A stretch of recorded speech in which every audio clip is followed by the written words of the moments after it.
Hello? Can anyone around here speak basketball? There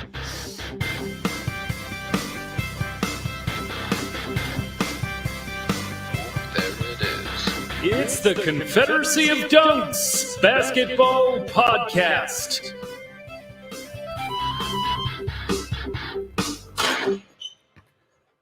Truck inside. Welcome to the Confederacy of Dunks Basketball Podcast. I am your host, and who, sir, in the classically red flannel are you? I am the producer. My name is Matt Duncan. Freddie, how are you doing today on this sunny, slightly snowy day? I'm doing great. You know, it's sunny. It's slightly snowy. That's cool with me. Yeah. We got a good episode. Let me just do a quick descriptor here. If you're popping in, this is Confederacy of Dunks. We're a basketball podcast. Mostly Raptors, but we kind of split NBA stuff. We talk about a lot of good shit. Analysts, comedians, all types of personalities. If you're a hardcore basketball or Raptors fan, you're welcome here. And we got a great episode today, which I'll get to in just a sec. But two things, Maddie, please tell people, if they want to find us, help us out, how they can do that. And also we should chat a little bit about the fun pod we guested on. Right. Yeah. I'll keep it real brief. Go to dunkspodcast.com. As I always say, you can also go to the sonarnetwork.com as well. If you're looking for links, go to our Instagram and our Twitter. The link is in there in our descriptions for our podcatchers. That is really what's most important.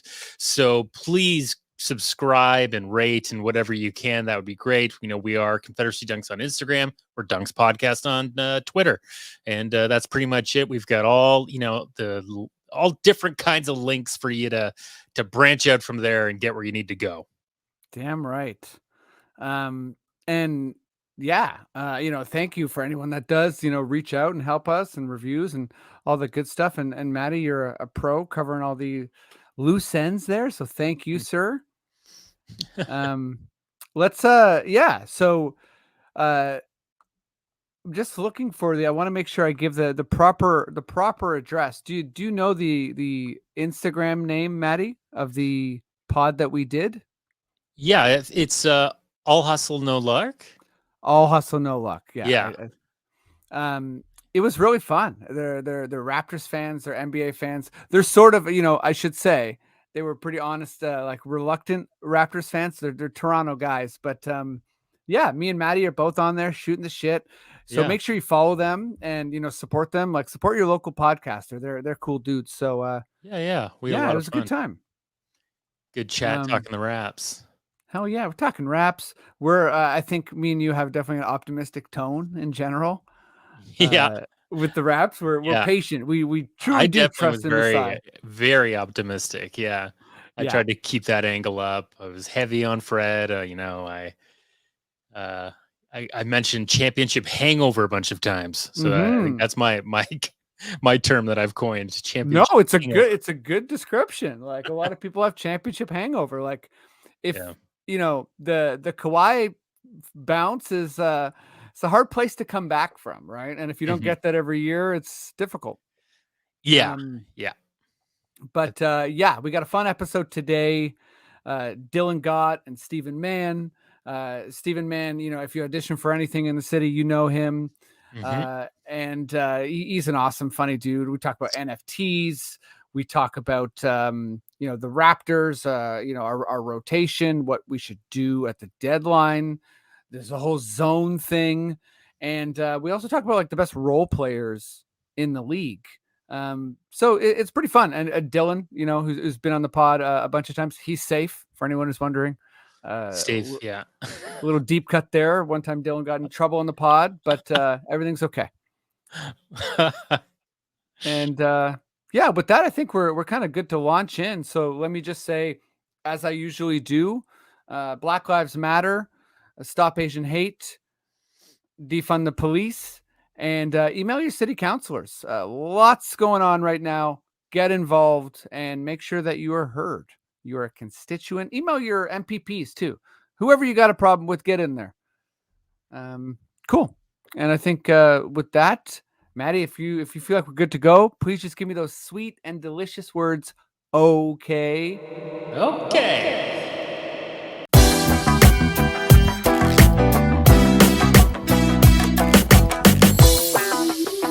All right, let's fire this baby up. I have two amazing guests. I think it's been a while since either has been on. Let's bring on the one that's it's been the longest. I miss him. He's amazing. If you audition for anything in the city, you know him. You probably know his mom as well. If you audition for things at a certain time. Oh yeah. She's amazing. She's a legend. But hardcore basketball fan, funny dude, just like, wicked at fundraisers, just like crazy, multi-talented. Give it up as loud as you can, even if you're at home alone, for Stephen Mann. Thank you, Freddie. Thank you, buddy. So nice to see you. Good to see you too, buddy. I'm happy you're back, man. Yeah, it's good to be back. All right, let's keep this baby rolling. Let's bring in guest number 2. Yeah, we went through a journey with this guy. He's hilarious. At one point, he was doing a pod on the job. And it looked like he disappeared, and people were worried about his safety. That's all over and done with. But he's got a lot going on. He'll tell you about his albums. Hilarious dude. Give it up as loud as you can, even if you're at home alone, for Dylan Gott. Yeah. Right there, buddy. Right fucking there. Yeah, That's man, what I'm fucking sick. talking about. I fucking shit all the time or whatever. Thank you very much for having me. I can't wait to talk about NFTs and all my NFTs. I've just looked up some of my favorite NBA moments. It's going to be good. Well, yeah, it's gonna be a hit segment. New seg. Let's fire this baby up. Let's start talking about Raptors. A lot going on. Maddie, good sir, I know you're there. Don't need to do the whole existential dance. Give me your weirdest Aaron Bainesy Raptors sting. Raptors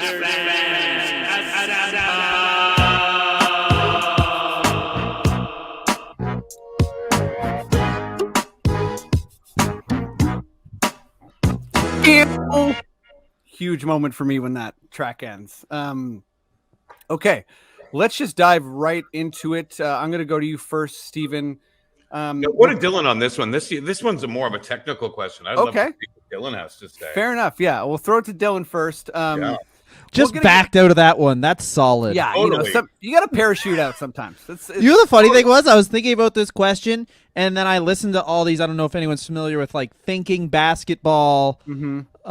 They're like a channel I watch. And then what I did was I thought about it for a second and realized I have never played basketball beyond grade 8, really, on a team. So I realized I have no fucking idea what these people are talking about. Yeah. He's just like, look at what Jokic does to draw the defense. And I was like, if I ever just didn't pass it to the guy, when I played basketball, if I passed it to the guy, not only did I make eye contact, but I yelled like, it's going to you. So what would they do to break the zone? Get better shooters. They have some great shooters, but they're all streaky. I mean, go back in time. Maybe teach Pascal to play basketball earlier, but also somehow keep him a secret from everyone else. Very, very fair. So the question is, let me just get it out. The question is, the Raptors have hit the halfway mark of the season. Yes. And what I kind of want to touch on here, forget about the high tech, like X's and O's and go listen to Samson Folk from Raptors Republic. He'll give you like really intricate, good breakdowns. What I want to know is like general feel, because you hear the sentiment like we need a center, or we need a backup scorer, or like whatever. And I think, between the Washington game and between this last game we had against Portland, you're starting to see people are daring Scotty to shoot. Yeah. They're starting to press the Raptors. They're starting to be like, all right, Precious, shoot a 3. Scotty, shoot a 3. Honestly, Pascal, you shoot a 3 too. So I feel like this zone thing, forget about the elaborate kind of like, play drawing stuff. Just in general, what do you think this team needs to kind of like click more and not be such an easy solve, assuming that, down the line, more and more teams are going to throw zones at us? Look, I've been saying from the jump. I mean, ever since I suffered, I called it a BTSD, Bane's stress disorder. From that, like that's been like our problem is the 5. Like I thought that getting Trent Jr. I love that deal. I think he's. I said we're going to be successful if he can get 15 and a half points a game. I envisioned him as an incredible 6th man. His stats are better this year, especially defensively with steals. But I liked him as a 6th man. I liked him coming off the bench. I think Birch was a nice pickup. Like we went from Baines to Gillespie, right? And then we brought Birch in. Birch is a nice guy for like 16 to 22 a game, situational. I feel we need a big. I even private message you all the time, Freddie, and that's where my head is at. I love it. We need a big. We need there's so many out there that are available, like Bagley. We talked a lot about Bamba. There's just so many. I think that's the problem is that defensive rebounds, not offensive rebounds, but defensive rebounds. Yeah. And if I just want to say, if like a big way to bust the zone in general, right, is you have someone who is fire from mid-range, hitting some threes, or a big man that kind of like can bully his way around, like a Jonas, for instance, potentially is a really big zone buster. I think we're seeing you throw to Precious in the middle. Not only can he not really do anything, he also doesn't know where to pass. So it's like it's kind of just it's a big mess. Dylan, chime in here, and don't worry about the elaborate X's and O's because that center answer is sort of what I'm looking for. Yeah. Well, I'm going to be saying a lot of things I've seen on 2K. So how about this? 1-3 zone, 2-3 zone. No, the weird thing about the Raptors, and I think this is a weird thing where it's like they have so many really good basketball players who would be an amazing, and I mean complimentary, and I don't mean it is like a loaded word, like that means they're bad. But so many complimentary championship players who would be complimentary on a championship team. Main players on a 50-win team, but complimentary championship players. And then other than those complimentary championship players, we have guys like Scotty Barnes, guys like Precious, who are just starting out. So it's kind of like, it leads to the whole point where early in the year there was a lot of pressure on this. But like, I know we're not supposed to talk about trades, but are you doing the 2-track Spurs build? Because then your solution is just, Scotty Barnes has to learn how to shoot, and so does Precious. And there's better way to learn how to shoot than like against the zone that the Magic throw at you in January. Do you know what I mean? Where it's like there's no real more low risk thing. And it's really, the smartest thing for them to do is just see if this works out. Isn't Precious Achiuwa in his 2nd year in the NBA? Yeah, Scotty Barnes is in his 1st year. Weirdly, I think most of the pressure for this team comes next year. One of the weirdest decisions is if Scotty Barnes gets that much better in his 2nd year, then you go, okay, we keep Fred and Pascal and try and make this work. But if Scotty Barnes kind of regresses, like some people do in their 2nd year, then you're looking at, do we trade these guys while they're in their 3-4 year prime and get a bunch of how much could you get off a team that's so desperate to win this year? Not that these people the Lakers are an example, I guess. They don't have assets, but a team like the Lakers who are we need to win this year right now. How much could you get for Fred by himself? Right. Okay. Let's. We're going there anyways. Let's just transition to trades. It's like I feel like it's always you're holding the barn doors. Yeah. And people are just like, "What's your question?" Trade Siakam for nothing. No, but trades are the most fun thing to talk about because other than it's hey, watch Scotty Barnes get gradually better. Well, and what kind of answer is that? I just want to throw in. I do feel like a classic Masai thing before we jump into trade stuff is that Raptors fans, he's just more patient than everybody. So he's willing to train people how to shoot and, kind of not shore up the center position because he's waiting and figuring things out. I do think I will say, I feel like there isn't a perfect organic solve. You kind of hit it. It's waiting for Svi to be more efficient and less of a chucker, relying on Malachi more, waiting on Banton to shoot. Looks like Champagne kind of can shoot, but I don't know if that's for real. But let's jump to trades. Unless you had something else about the zone, Steven. No.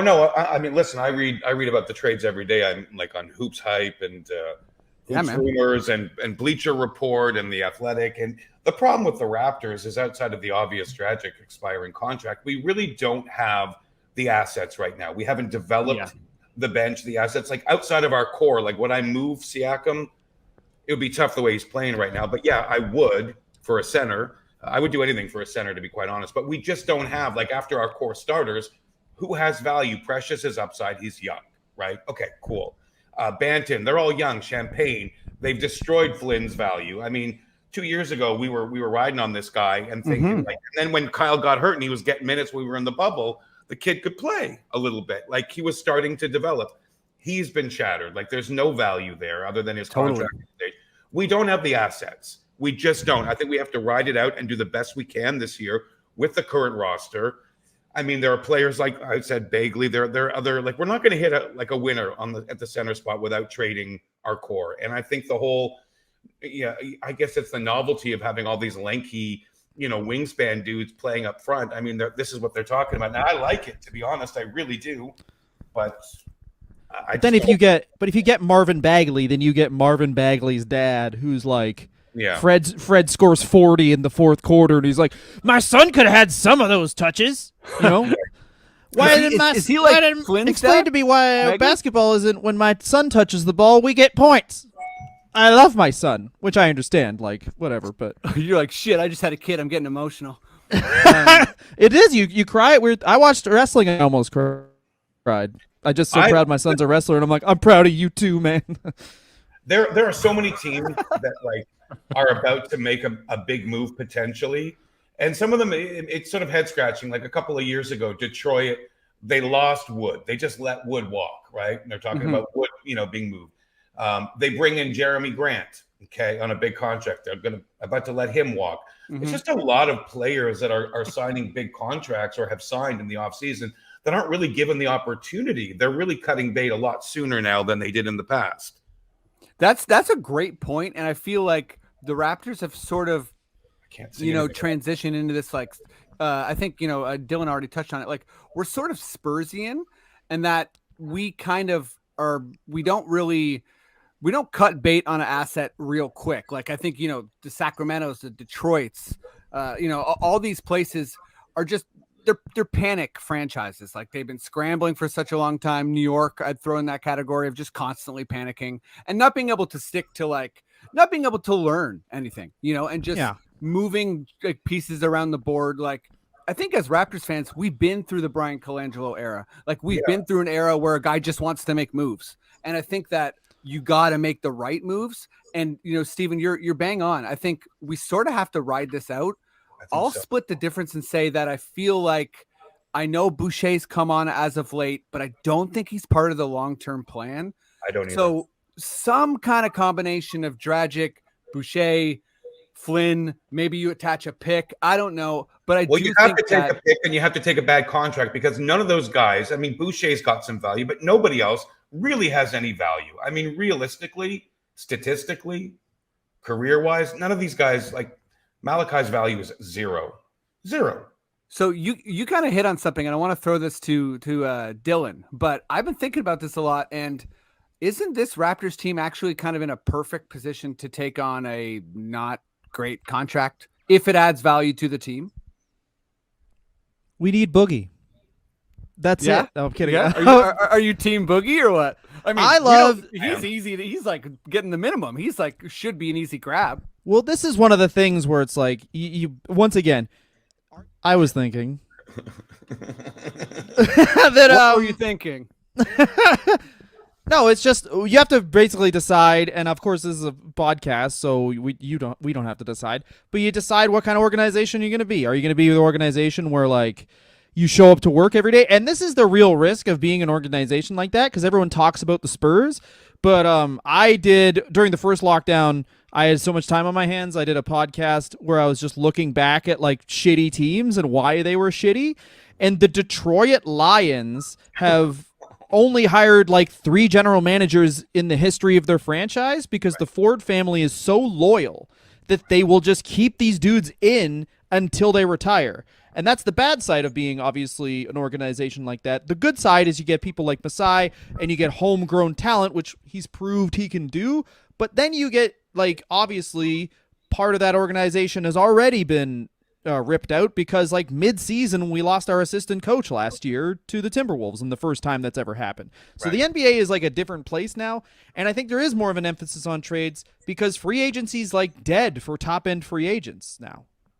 Like the Kawhi trade, oddly, is the first, and also I think if we're making a trade now to improve a team that's 500, like, who cares? Like, it's sort of crazy. Like, maybe Danilo Banton in 3 years becomes this guy who's like not, great, but he's like a great seventh man, and we can trade him because he's overvalued, kind of like Robert Covington. Like, Robert Covington is one of those Covington is a solid player. How many first round picks has he been traded for, though? And what might those first round picks turn into? You know what I mean? Like, does having a player like Robert Covington help the Toronto Raptors? Right. No. So you just ship him out for a first round pick who could become nothing. Like, you could end up with Bruno or you could end up with Siakam. Right. Because that's what we do. We trust our developmental thing. So I think if we're doing a trade, just like someone's playing good, Boucher has a couple good months, trade him to whoever for whatever. Like, I'm pretty sure the Lakers would give you Genie Buss for something now. Like, they'd be like, we don't have any assets, but do you just nothing. Do you want Jack Nicholson? So let me ask you, can have it. Do you touch this core? So, like, are you going to touch the core? Like, for anybody, like, if you could make a deal with the core, are you moving anybody? Of Siakam, OG, Fred? No, because I think you need to learn how to, I mean, exactly. Like me, I know this from 2K, but you need to, like, I do think there's some, like, old school mentality that is justified where, like, unless you're going to, like, build the team from the ground up again and like somehow trade everybody except for, like, Scotty Barnes, then you want guys who know how to win and take basketball seriously, so that'll rub off. Even if we're like just above 500 team for the next 4 years, and then we have to ship Fred off, or Fred becomes a bad contract that we just want to be loyal, so we pay him a bunch of money on the back end of his career. Because, like, a guy like Fred age is bad. Like, a dude who's 6 feet tall and, like... Well, when you play him 42 minutes a game, it's not going to help.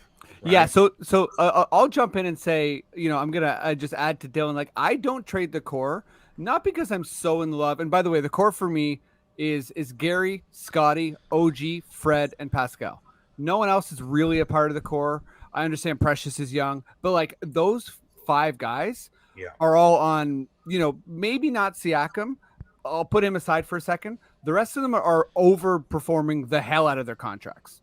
They're very tradable, and you want that. And I think the reason I don't is because you don't know enough about it. You don't know what Scotty needs. And very early on, you're seeing that Scotty and Pascal play fantastic together. So that convolutes the whole trade Pascal for the sake of Scotty argument. And again, just jumping off Dylan, Fred and Pascal, you're not going to need to really, like, the hard decisions are coming in like 2 or 3 years. Like, do you pay Fred in his 30s, or do you say, hey, no, it's Scotty's team now? I don't think that decision's made right now. And Dylan, I'm just kind of jumping on your point. I feel like you trade Boucher, see what we can get for Flynn. It's sort of, I think we're all kind of in this camp. So on what level of player do you think would yield? Like, if you package a Boucher with Flynn and a first-round pick, and you're willing to take back, obviously, matching salaries and potentially additional salaries, like, what type of caliber of player does that get you? I don't see very much there. Yeah, I don't think it's a lot, to be honest. That's our best package without messing with the core, right? Yeah, I mean, I don't know if somebody's interested in Svi or Banton or you take a long shot that's undervalued, I guess. Like, you mentioned Mo Bamba, Steve. It's like I love Mo Bamba. Yeah. But it's like, how you go to a team that's like flush with big men. Maybe one of them works out. If they don't, who cares? We get in the lottery. I was just watching a highlight earlier today, and it was the Cavs-Knicks. And I heard the Cavs announcer say, Ed Davis, like, what a great, like, backup. And I'm like, do the Cavs have 45 centers? Dude, the Cavs don't have a wing. Like, you know what I mean? Like, can we have a wing Cavs center? Like, I'd do with that. Oh, the Cavs are starting Lauri Markkanen as their small forward. Yeah. And they're playing great because they have Evan Mobley, who's like obviously just changes the game. If you have a dude who's 7 feet tall who can guard 1 through 5, that'll change everything. Listen, when they get Sexton back, honestly, and they've got some assets on their bench too. I mean, Mobley's been phenomenal. I mean, probably the rookie of the year so far with Barnes, I would say close second. I love Giddey as third, but it's Jared Allen. Jared Allen has just been all world, and like, Brooklyn cut bait on him. I mean, Jesus, he's fabulous. He's fabulous. Dude. And then when you have Evan Mobley, where it's like you have almost 2 layers of rim protection, you literally have like the 2020 version, the 20s version of like the Twin Towers. Like you have. Why does Mobley and Jared Allen work so well, and they were struggling so much with Sabonis and Turner, having 2 bigs playing up front? Defense. Mobley's like, and this is like, I haven't watched a fair amount of Cavs basketball, but like the nerds I listen to, it's defense. And Evan Mobley and Scotty Barnes, if you got both of them on the team, you would literally have a top 5 defense this year, and they're both 3 years old. Like they would be. Right. Most people were thinking Barnes was a reach because of his shooting, whereas Evan Mobley's like, don't care about the shooting. You basically just drafted Scotty Barnes, but he's even bigger. Yeah. Mobley looks very special, and he definitely looks like the type of, you don't want to say like Tim Duncan or whatever, but he looks like the type of guy who can fit in any team, and he's like immediately just doesn't even look like a rookie. Well, just talking about our core, which we were talking about, and the whole thing, I think the whole game is don't trade the core. These dudes, obviously there's a fair amount of ego that goes with playing basketball full stop, but it's like you just will one of these guys will move down if we get someone good enough. Like, does anyone think that like Fred would just, if our team is good enough, wouldn't just be like, I guess I'll just go back to being the 6th man that plays 30 minutes a game? I think this team actually needs vets. I think we're the youngest team in the NBA. I think, like, I'm not sure like how exactly it would affect us, or like, I've heard some Terrence Ross, Eric Gordon, like kind of just like bring in another person that can shoot the ball and make sure a guy like Svi is like, listen, you're only playing. I mean, Terrence Ross would be amazing. Terrence Ross would be great. That's something you for sure you want to. He left a boy, now he comes back a man. This is some real hometown shit. That's great. There you go. I like that. Okay, let's talk NFT because we're gonna go there. But finally, before we do, Matty, good sir, give me your most delicious Adam Silver, foghorn sounding NBA sting. This is Adam Silver. You need the horn, baby.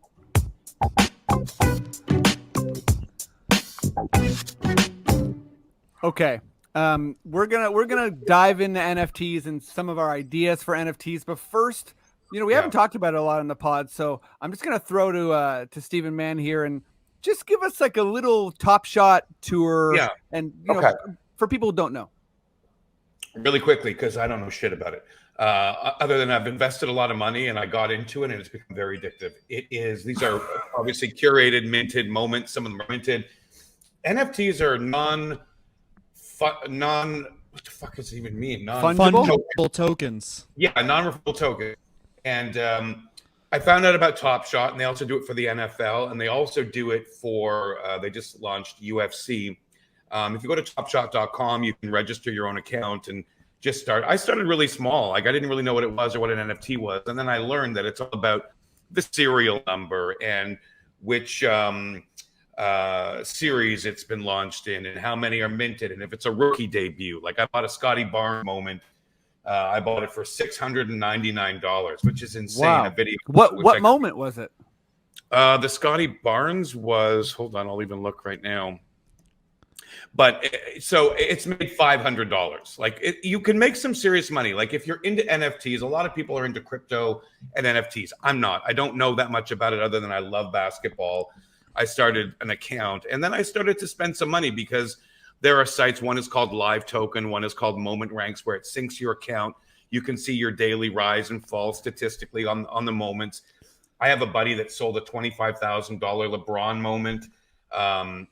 I've got my account is made in total about 14 grand, and I put about 20 into it, which is insane. I know that sounds like a lot of money, but I've made some decent sales. Like my most valuable That's card fucking right now- crazy. It's fucking crazy, This is Dylan. awesome. It's fucking crazy. I just yelled at my wife for getting slippers that were $20. We Yeah, don't have I that know. goddamn money for this. What But, do you want you to know, put me in? What do you want to live? I'm living in an outhouse now. I live in the sewers. if you're a basketball fan, though, it really is a lot of fun, and it can become quite addictive. Just obviously spend within your means and build slow or challenges. Like you got to check it out. It's really cool. I'm not the know-it-all on NFTs. This is my first experience with it, but I'm loving it, and I love the moments and some of the I'm trying to get all the rookies because this has been one of the best rookie classes I can remember. Like this year, the rookies are like 6 deep as far as potential. Now you got guys coming out now. The kid in Chicago. Who's been playing the guard, that young kid. I forget his name. Begins with Kobe O. White? No, not White. And the other kid. I mean, there's just a lot of rookies. There's, you got Wagner, you got Barnes, you got Cade, you got Mobley, you got Giddey, you've got there's so many good rookies. There's so many. So I try to get as many as I can, but it's called topshot.com. Check it out. Like it's a lot of fun. I don't know really how to do it, but I just want to. Is it Ao Dosunmu? Yes. Yeah, because like he's been the blowing up this week, right? He's been blowing up, but like there was so many good rookies this year. Holy shit! And you know what else is kind of screwed? If you look at, I said screw, but I could say fuck. We're allowed to swear. Yeah, of course. OKC's roster, the amount of talent that OKC has, the amount of draft picks they have, the amount of talent. Like they just let Moses Brown slip away in the offseason. Mm-hmm. Last year they had Theo Meldon, whatever his name is. He was running the point. They've got there's so many good young teams. And they're a team that has 50 picks, 50 first-round picks in the next fucking 2 years. Just endless. Insane. Like, if Masai had that, Jesus, we'd be a dynasty. We would be a dynasty. Oh yeah, but I mean, part of the whole Presti thing is like he's starting to do the asset hoarding, which we saw with Danny Ainge. People, when they know you have like 200 picks, right? The conversation changes. People are like, can I have 10 first-round picks for DeLon Wright? And that's kind of the deal. But what is our pick situation now? We've got 1 first rounder, right? Yeah, I think we sort of, to my knowledge, we sort of kind of just have our own picks. Like I don't think we have a lot of extra picks, and we certainly haven't we haven't traded any future picks away. Okay, so Matt, I want you to come in here and let's get a bit creative with NFTs here. So I guess let's all aim to pick a moment that perhaps would grow over time, right? That's the goal here. So Dylan, I want to throw to you first. What's your NFT moment? What's the significance? Why is it going to shoot up the its value? Okay, Reggie Evans tugging on Chris Kamen's balls. That's what I want to own. One. And I want to own it because and then I'll also own the post game interview where the reporter asked, "Why did you flip out at him?" And then Chris Kaman said, "He grabbed my fucking balls." Reggie Evans. I've been trying to get a Reggie Evans jersey. The only thing that'll happen is I see all these Sport Check jerseys, and they're all like old Kemba Walker Celtics jerseys, trying to get rid of them. And I'm like, holy fuck. Why the fuck is Sport Check selling an Antoine Walker jersey? And then I was like, oh, they wore the exact same number and they have the exact same name. So hopefully the Raptors have a number 30 named Evans they draft who's really good, so I can in some way own a Reggie Evans jersey other than buying a blank Raptors jersey and telling someone, here, please. But yeah, I mean, I'll probably do all the ball grabbing and ball hitting in the NBA. That's probably the Sam Mitchell punching. Collection, yeah. Oh, 100%. The ball collection. You want anything that has testicles. Anything. Yeah. I'll probably try and get some of just pictures of NBA players' dicks that women have taken on one night stands. I'll own those. Yeah. Okay, it's a good time to move on. Maddie, no, it's not. Who's your what's your NFT like? It's going to grow over time pick? Well, so I've been experimenting with this website that you type a sentence into it and then AI creates this artwork for you. Okay. So I'm just gonna share a couple with you here. Sure. This one's pretty easy. I think you'll get what it is. Let's see. Okay. Yeah. That's pretty dope. Okay. Nurse's face on fire, I think. Or okay, so Nick Nurse setting a guitar on fire. Looks like the guitar and him are fire. Yeah, like that one's looking pretty good, but I've got a couple more weird ones. Now they're not exactly sports related. I've got another one that is I actually did a LeBron one if you would like to check that out too. Sure, please. I certainly didn't make any. Well, again, I'm using this AI site.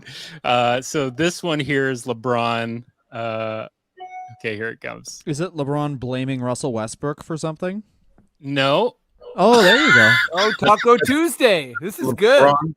Okay, so that's LeBron. So yeah, make sure to check out the YouTube feed for this if you're listening to the podcast. You could probably sell that for like 7 million. Like a kid will buy that if there's only one of them. If there's only one, that's Matt, great. get in more there. than that. I'll show you one more. Now, this one isn't basketball related, but I'm very proud of it. I think it says something about a certain time in politics. Here, let me just do one more slide. Oh, boy. Let me see if you guys can guess what this is. Yeah, okay. Yeah, that's Dan good. Arden and Hillary Clinton eating seaweed. That's Yeah, close. what That's that close. is. That's close. That's Monica Lewinsky and Hillary Clinton sharing spaghetti. I got the Oh, Hillary part. There you go. Wow. I actually thought that was Donald Trump making Yeah, fun I of thought it was Rosie Donald O'Donnell. Trump. Huh. Yeah, that works too. I thought it was Donald Trump like staring at the sun. That's good because it could be anything. I like that, Matt. This is Congratulations. good. Yeah, I Good like stuff, that Matty. too. That was Yeah. true art. So if you guys are bored later and you want to go to this website, it is hypnogram.xyz. You can type whatever you want into it and it makes art. It's pretty fun. Wow, a lot of promo for this website, eh, Matty? Yeah. Okay, man, you're the expert. I don't know if you want me to go first. 'Cause I'll you're go gonna really throw quickly. down, I but would do give it to me. a couple quick because in Top Shot they're all like live action moments. They're kind of like Right. highlights, right? Mine's a live action moment. Okay, so I think the first one, one of the most memorable basketball experiences I ever had was Game 7 against Brooklyn when Kyle got blocked. I was at that game with my eldest son, and I remember Heartbreaking. heartbreaking. I was would make devastated. that moment because I would want to. I always remember that because after that, things really started to change. That season, things started to change. Yes, that was that was the Rudy Gay and trade.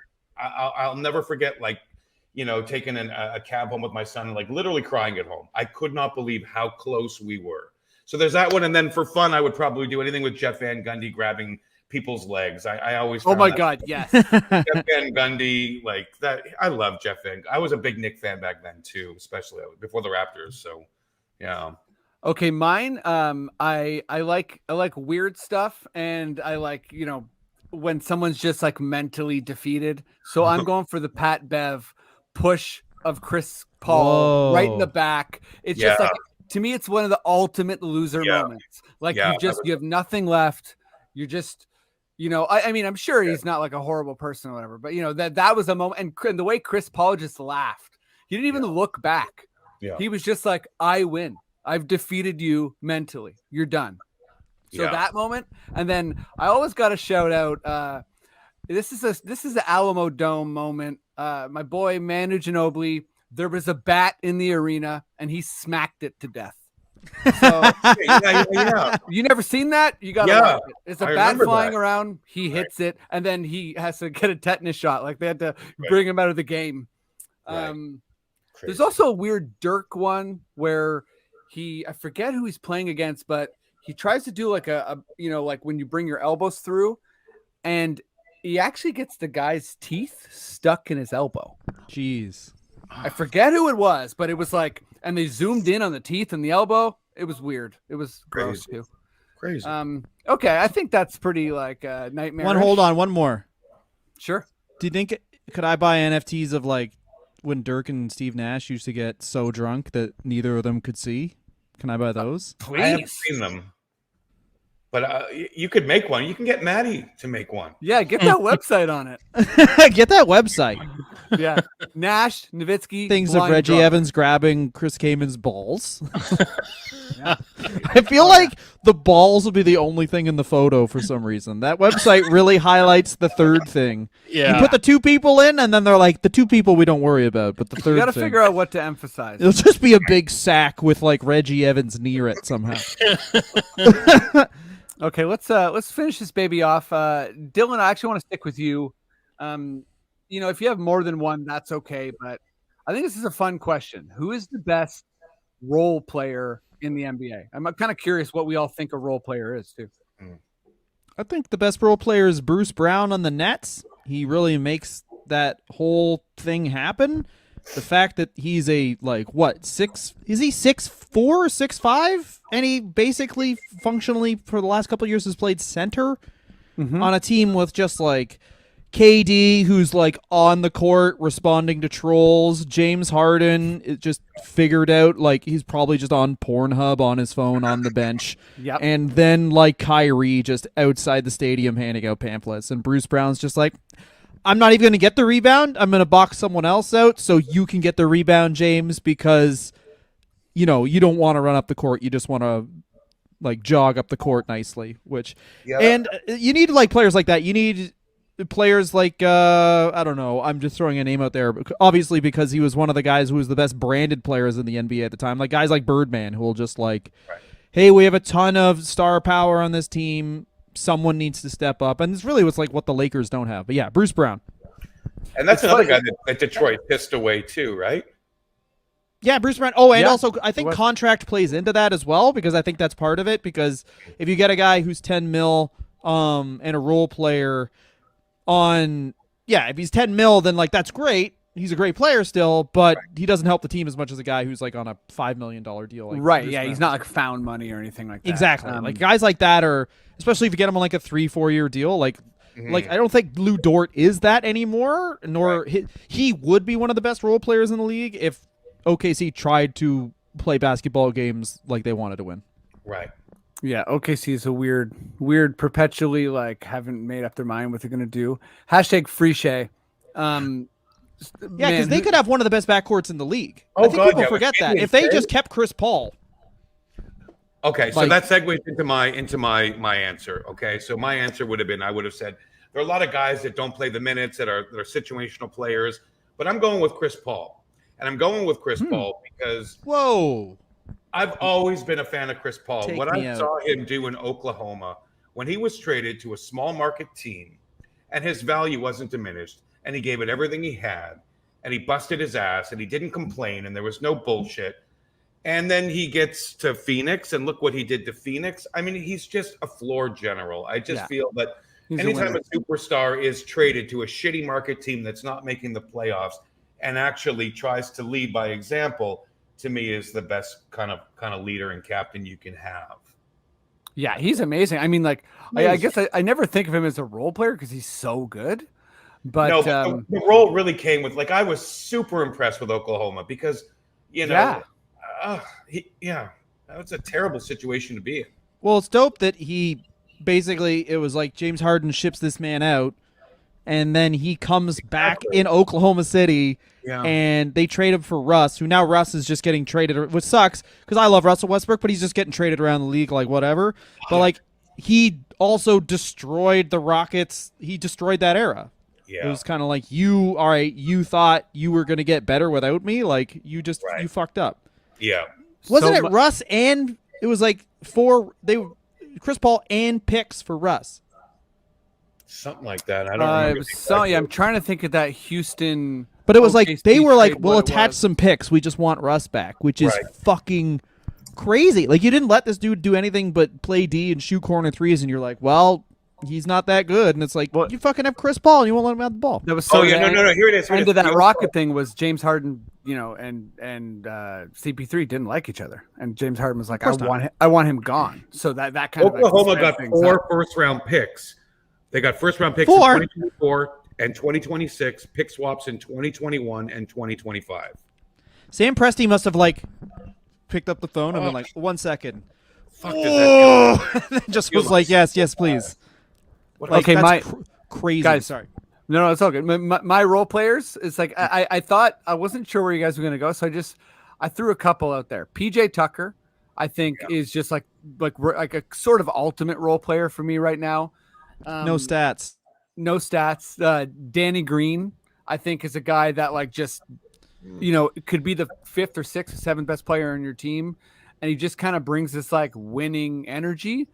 And I also want to kind of shout out like the combination of Blake Griffin and LaMarcus Aldridge. I just feel like they're both sort of formerly like superstars that are Mhm. kind of like they're still useful guys. Isn't Blake Griffin unplayable now? Like they've Well, stopped playing him actively. They stopped playing him, but he was good last year, I thought. We're talking about so- this year, Freddie. You know what? Fair. And actually, I just want to jump on your Laker thing.